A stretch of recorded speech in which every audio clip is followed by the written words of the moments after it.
I love that phrase, uncommon amongst uncommon men, because it's such a good phrase, because it just shows you've been on this path for so long and you're grinding for so long, but you're also honest about there's moments where you don't want to fucking do this. Oh. Which is why it's so interesting, because you do it. Right.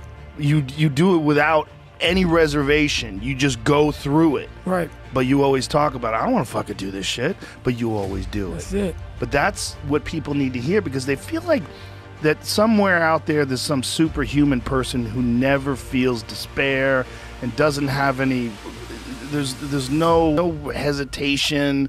So they feel like there's this person that's so different than them and so much stronger than them and doesn't ever have any procrastination. And you're like, that's not me. No. I love that phrase you told me once. He goes, sometimes I look at my fucking shoes for half an hour before I put those bitches on. It's a true statement. But what I do though, man, is I came up with this thing called perform without purpose. And so many people, they need to have a 5K, a 10K. I need to have a course in front of me. I need to have something in front of me for me to get my fucking ass up and do some shit. And that used to be me. And nowadays, you know, shit, for the past 20-some years, I don't need fucking purpose. And people miss out on this, man. The purpose, we're all looking for this golden purpose. Is it this? Is it that? Is it making money? Is it my family? Motherfucker, the purpose is you. We forget that. Every fucking day I wake up and I don't want to do some fucking shit. I'm like, okay, man, do you want to be a bitch today? Do you want to feel like a little bitch? Do you want to walk around all day knowing that you could, but you didn't? So it's perform without purpose. You have to learn how to get up and do shit when you ain't got no fucking 5K, no 10K, nothing. Nothing exists. Your life fucking sucks. You're in the fucking dungeon. But guess what, motherfucker? I'm still going to get it. Because when that time comes, because the time is going to come, when that purpose is there, you'll be ready. But most of us fucking aren't ready because we don't know how to do without having the golden carrot in front of us. And every day you wake up, it sucks. And when it's over, you feel better. It sucks, you feel better. And as you get going, as every step you take in that journey, as you're like, I run every day, fucking hate it.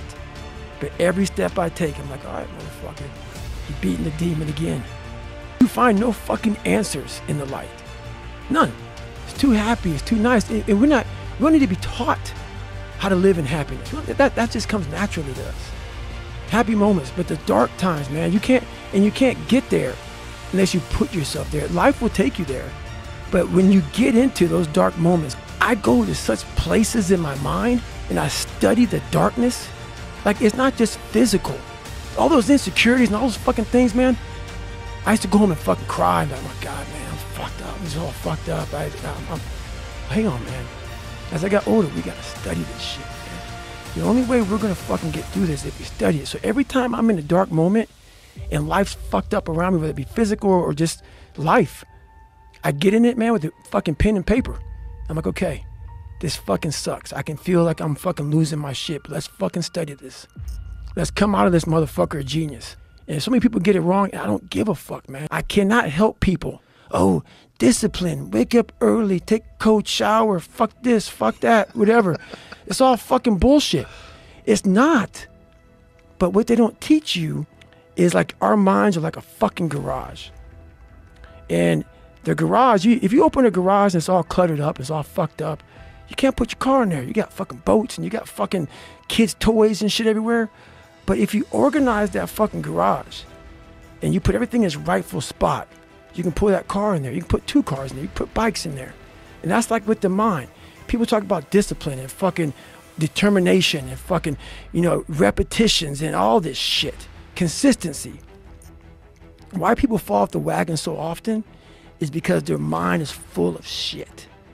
There's no room in that mind for discipline.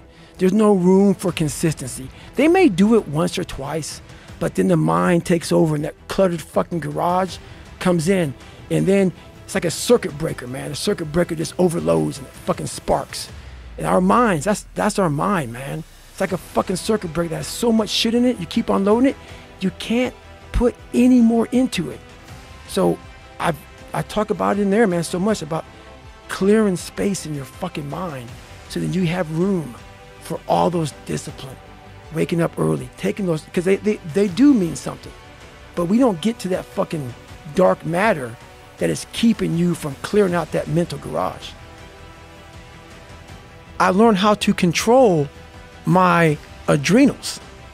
If you know how you get that fight or flight response when you get to move real quick. Yeah.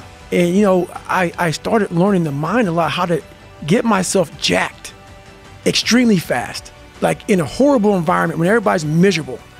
I learned how to really find strength in the misery. When everybody's suffering, everybody's all poopy pants and their mentality's down and everything, I started just like, my God, this is where I shine. And I started using all that misery for tons and tons of drive and motivation to then lead people further. Because you can get a lot of power through misery. And once people see that, my God, Goggins is fucking going, then everybody says, roger that. Let me get my shit and go too. So I started realizing that if you can just find strength just a little bit longer, you will have a crew of people following you along the way. You have to take great pleasure in the fact that no one wants to be where the fuck you're at right now. Great pleasure in that. And what makes, it has to bring a passion out of you. It has to bring something very, very weird out of you, man. Like, people don't really understand what that is. When you're in the worst environment possible, the worst situation possible, and everybody's looking like, God, man, I hope this ends. And you see that. Time slows down and you see that. You're feeling that. Everybody has that look on their face like, God, this got to go. I don't want to be here anymore. And working with pain and pain management, and my mind just kept on growing from there. And it happened in Hell Week. It happened in the 100-mile race. It happened here. It started just evolving into what it is now in the mind. We are leaving so much on the table. But people take me, he cusses so much, he sounds crazy. Don't listen to all that shit, man. Just cut out the bullshit. Cut out the bullshit. Just get to the weeds of that. You are fucking yourself up by not examining your brain. Examine your fucking brain, and that takes some hard work and suffering. If you're not willing to do that, I'm sorry. And my biggest fear, honestly, let's say this. Let's say I don't care if you believe in God or not. I don't care. So let's just play a game with me. Let's say you're God, and we have a big fucking long line of people. And I made it to heaven. I'm 75 years old. I'm 300 pounds. I made it to heaven. I worked for Ecolab my entire life, spraying for cockroaches. That's what I did. But I'm dead. I'm in heaven now. And you're judging us all now. So we're in line. We're all sitting there in line. You have Adam Brown. He has a big board up, and you're talking to Adam Brown about his life. And you rip it down, and I'm next in line, David Goggins. I see my name, and I see all this shit, and God goes, hey, you say, read this, man. And I'm reading this list, and I'm seeing 182 pounds, Navy SEAL, Ranger School, motivational speaker, changing lives. Okay, man, pull-up record, all this shit. And I'm like, that's not me, man. And God looks at me and says, that's who you were supposed to be. And my biggest fear, I visualize some crazy shit. My biggest fear is that one day I'm going to reach a judgment of my life. Something's going to judge me for what the fuck I was supposed to be in life. And what I want now is that whoever's judged me up there, I want them to have a board and them up there right now getting their pen out. Because, this person who judges you is supposed to know everything. Supposed to know from the time you're dead to the time you're, time you're born, time you're dead. I want this person to be up there to be like this, up there writing more about me, saying, fuck, I know you can do that. I know you can do that. So I want to impress whatever the fuck is up there, whatever's going on in life. I want to go up there and not have anything left on the table. I want to drain my soul of every fucking bit of person I am.